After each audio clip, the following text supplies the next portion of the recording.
The city sleeps under a blanket of humidity so thick it clings to your skin like a memory. It's Memphis, summer 1974, just past midnight.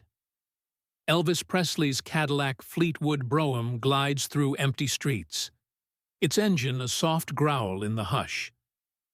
Behind tinted glass, Elvis sits still, shoulders heavy, face lit only by the dashboard. In his hand, a yellowed crayon drawing, Lisa Marie's artwork, edges torn, colors faded. He doesn't speak, not to the guard at the wheel, not to the hum of the street lamp outside. All he wants is silence, a moment untouched by lights or cheers. But even here, in the quiet of a small neighborhood gas station, fame's echo follows him like a shadow. He lifts the drawing, tracing the childlike lines, and wonders if this is what peace feels like, or just another lonely spotlight in the dark. Let us know where you're watching from, and we hope you enjoy the story. He stepped out of the Cadillac into the humid Memphis night, the Fender Stratocaster riff still crackling through the car's speakers like a ghost of a gig just ended. The gas station's fluorescent lights buzzed overhead, splashing harsh white rectangles across puddled asphalt. Midnight was a rumor here. Only the distant throb of cicadas kept time. Elvis adjusted the collar of his dark leather jacket, took in a weary breath, and pocketed the faded crayon drawing his daughter had pressed into his hand before he left Graceland. Behind the counter, a lanky young man with straw-yellow hair and grease-smudged jeans watched him slide from the back seat. He looked 20 at most. Sunburnt skin, a farmer's toughness in his jaw, and an edge of exhaustion in his eyes. He glanced at the empty road, then back at the Fleetwood, and tilted a half-smile. $10 tip, mister? You can afford it. There was a staccato in the boy's tone, joking, but laced with something sharper. A bitterness born of long days watching crops fail, of lending a hand on the family farm only to see it slip through his fingers. Elvis paused mid-step, heart tightening. He saw a reflection of himself in that young man, a kid hungry, tired of people assuming money could fix everything, hungry for dignity more than dollars. The boy leaned on the pump, arms crossed. Or do you want to brave it with 4 cents like the rest of us? He chuckled. Big shot singer boys never know real work. Elvis's throat contracted. He let his gaze drift to the boy's calloused fingers wrapped around a rag, the faded logo on his cap. He thought of his own teenage years, hungry for a break, feeling each inch of the world against his skin. Fame had lifted him out of poverty, but tonight, under these buzzing lights, he remembered what it was to stand on the wrong side of the counter. Without a word, he reached into his coat pocket. The boy's smirk widened, anticipating a bigger tip than usual. Elvis withdrew a single $100 bill. The paper was crisp, the green ink bright. The boy's smile faltered. Elvis laid the note flat on the pump's ledge. Keep it, Elvis said quietly, voice warm but firm. And learn this. Work and money aren't the same thing. The boy's dark eyes flickered disbelief, throat bobbing as he swallowed. Before he could muster a protest, the station's owner emerged from the office door, a broad-shouldered man in his 60s, Army-issue posture still intact. He walked with a slight limp, a silver-haired veteran whose face was mapped by years of sunrise reveille and the roar of distant skies. He froze when he saw Elvis standing at his pumps. Recognition flared in his eyes, an unsteady mix of gratitude and awe. He stepped forward, catching the young attendant's elbow. "That's him," he said in a hushed, reverent tone. "Elvis Presley." The boy's jaw dropped. He opened his mouth, closed it again. Words knotted. The old veteran clapped him on the shoulder. "You might have heard of him, son." War's taught me to know heroism when I see it. The attendant straightened, cheeks flushing. He fumbled for the $100 bill, turning it over in his rough hands. Elvis nodded once, as if granting a pardon. The veteran's gaze met Elvis's. In that look passed another memory, one not yet spoken. "Mind if I fill your tank, sir?" the veteran asked, voice steady. "That'd be mighty kind," Elvis replied, and crouched beside the young man to inspect the pump. The attendant stammered apologies, but Elvis only smiled and said, "It's fine. You did your job." As the veteran filled the tank, Elvis handed his guard a scrap of the yellowed drawing. "Keep her safe," he murmured, unsmiling but gentle. The guard tucked it away without question. Elvis straightened and watched the pale fuel trickle into the tank. The attendant hovered, awkward as a colt learning to stand. Finally, Elvis put a hand on the boy's shoulder. "You'll make good with that 100, I'm sure, but promise me you'll remember this more than the dollars." He gestured around the empty station. "Respect every job. You never know which person you meet tonight might have a role in the story you tell tomorrow." The boy's eyes glistened. He swallowed, nodded. The veteran stepped forward again, nodding his approval. Elvis offered a small bow. No grand gesture, only a man acknowledging the weight of quiet kindness. He climbed back into the Fleetwood, slumping into the supple leather seat. The guard looked to him, ready to drive off. Elvis tucked the drawing, smudged edges, feeble ragged lines, into the glove compartment. As they pulled away, the attendant stood under the fluorescent glow, $50 notes and $100 bills crumpled in his fist. Behind him, the veteran watched the dark shape of the Cadillac vanish into the night, carrying a silent legend who had chosen that moment to teach more than any song ever could. By the time the Cadillac's taillights vanished into the darkness, Troy's heart was hammering in a way he'd never felt, even on the field when the crops were dying. He stared at the empty station island, the $100 bill still flicking in the breeze like a wounded flag. Behind him, the veteran stood motionless, the scar along his temple catching the glow of the overhead lamp. "I'm sorry, son," the old man said, voice low. "I should have stepped in sooner." He winced, as though the words cost him something dear. "I fought alongside your dad once." Troy yanked around. His jaw worked. Your dad?"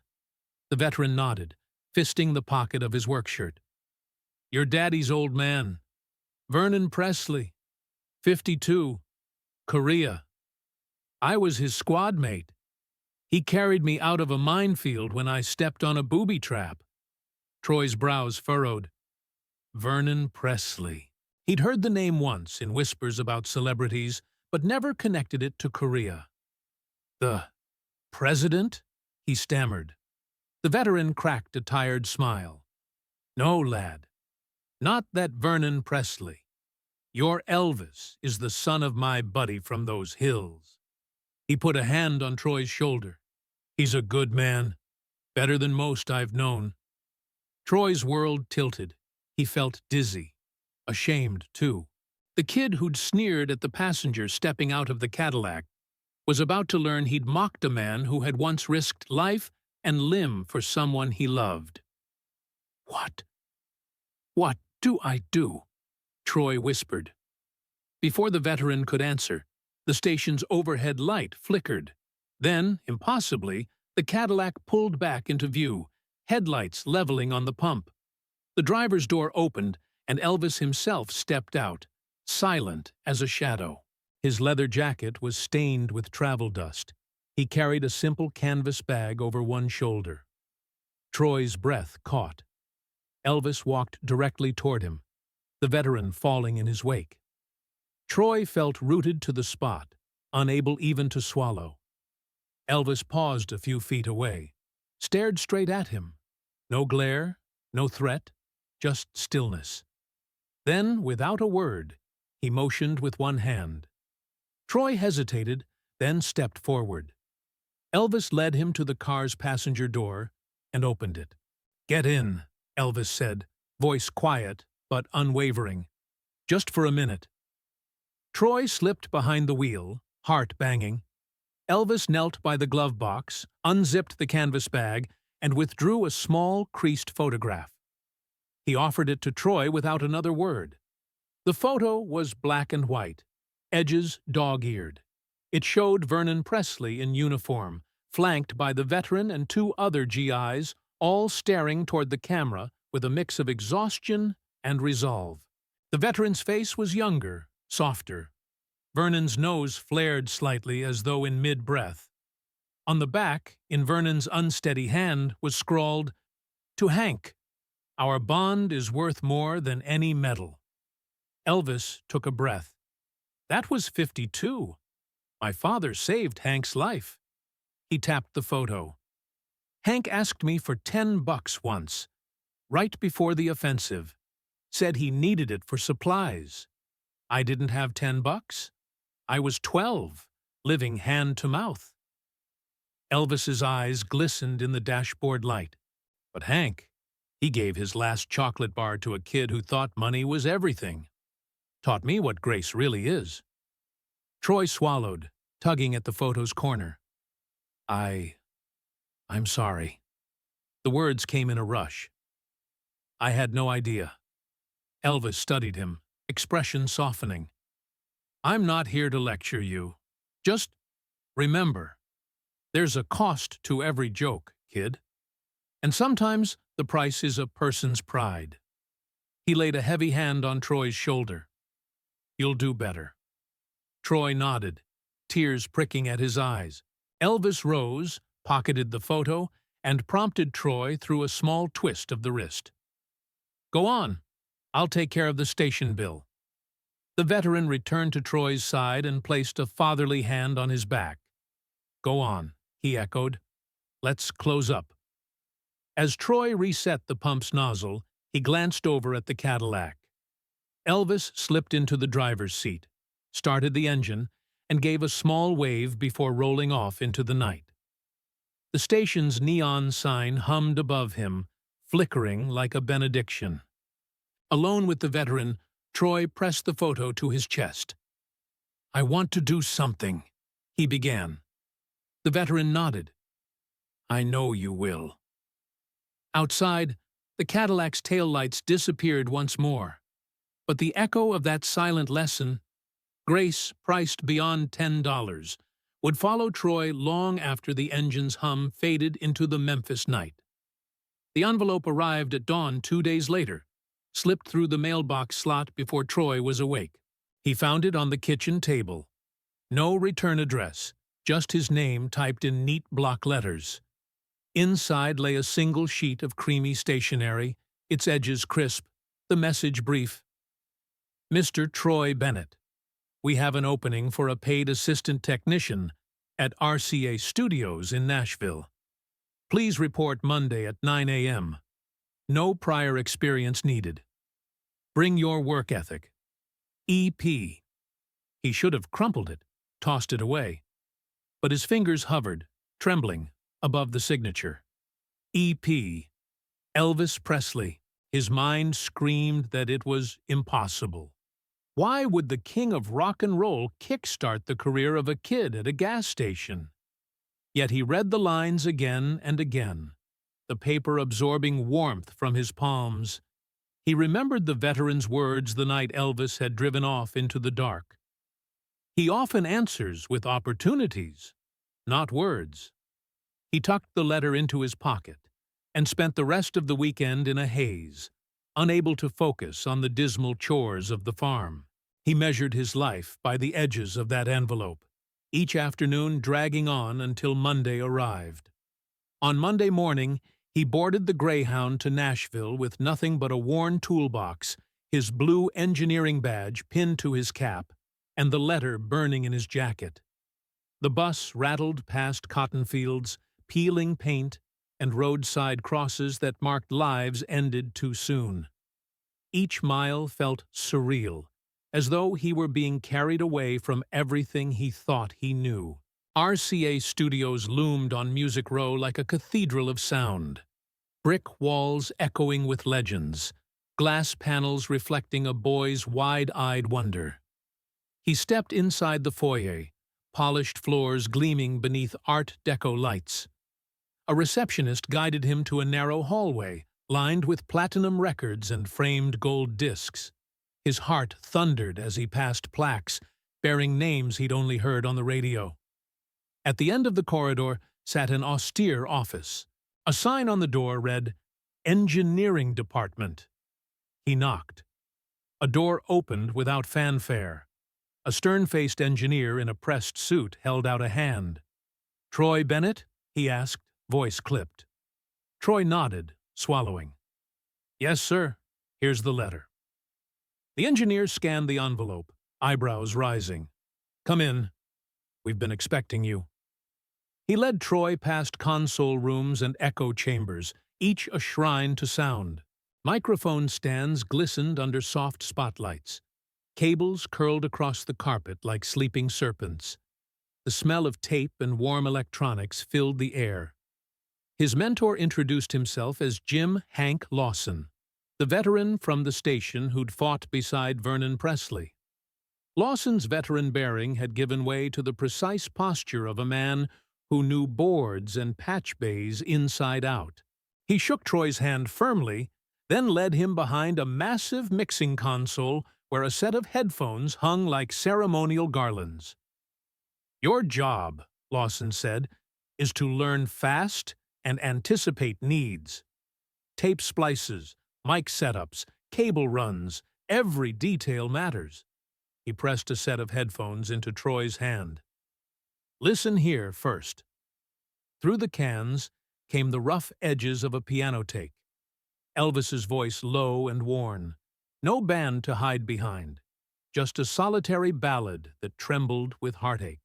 Troy felt the notes scrape against his ribcage, raw and unprotected. Lawson watched his reaction. "Mr. Presley chose you because you saw value in work, not wealth," Lawson said. "He remembers what it was to be overlooked. He wanted you here, not for show, but for substance." Troy blinked, fitting the headphones back.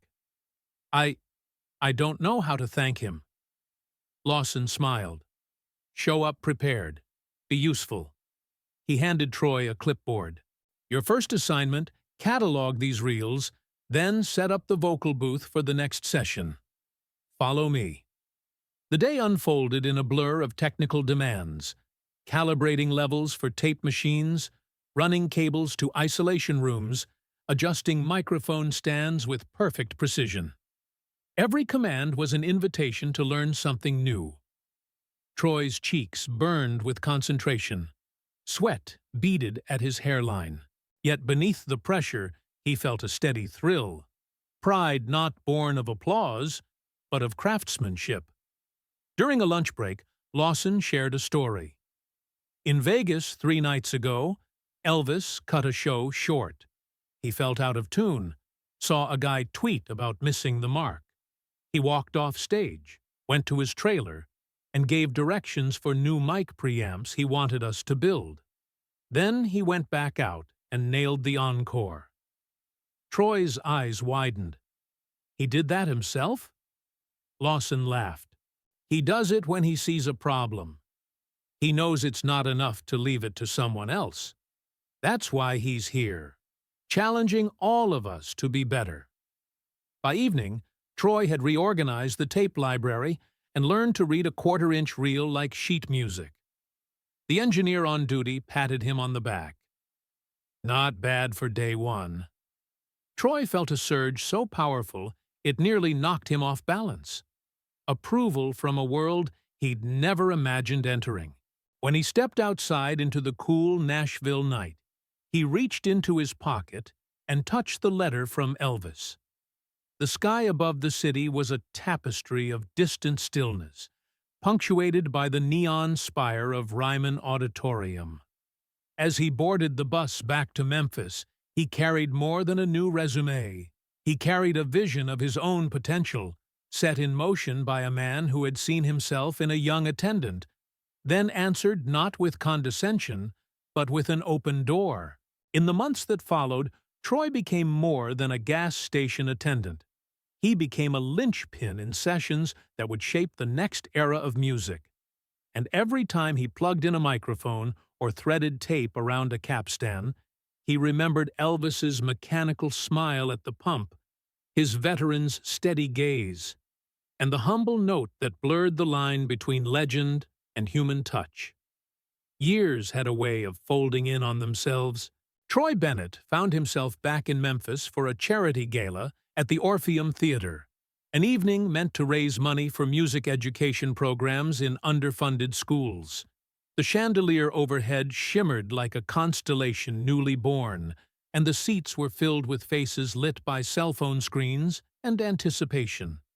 He'd traded the rumble of buses and the hum of tape machines for a career that carried him to studios across the country.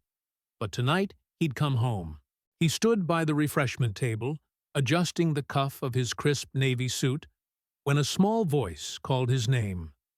He turned and saw a tall, poised young woman with the same dark eyes he remembered from the gasp on her face years ago. Lisa Marie. She offered a warm smile that made time slip sideways. He felt a flicker of the old awe, recognizing her not just as Elvis Presley's daughter, but as the little girl he'd once unknowingly met under the harsh glow of a gas station lamp. "Troy Bennett," she said, extending her hand. "It's been a long time." He shook it, mindful of the life they each carried in their palms, one of notes and stages, the other of public scrutiny and private resilience. "Lisa Marie," he replied. "It's good to see you." They drifted into a quieter corner behind velvet ropes, the orchestra tuning up somewhere behind the curtain. She asked about Nashville, about the RCA sessions, and he told her how he learned to splice tape precisely, how he felt the weight of each singer's hopes resting on his shoulders. She listened, head tilted, absorbing every word. When his story wound down, he offered her a small nod and said softly, "Your father didn't just change music. He changed lives, sometimes without saying a word." Her gaze slipped upward, as though watching echoes of memory ripple across the air. "Sounds like him," she murmured. Her voice carried the residue of childhood wonder, tempered by years of navigating a world that revered her father's legend more than his humanity. He paused, then asked, "Would you like to see something?" He reached into his jacket pocket and withdrew a weathered photograph, its edges curling from time. The color had faded to charcoal and bone. Vernon Presley in uniform, Hank Lawson beside him, and a younger Vernon's son peering over the pump of a Cadillac Fleetwood.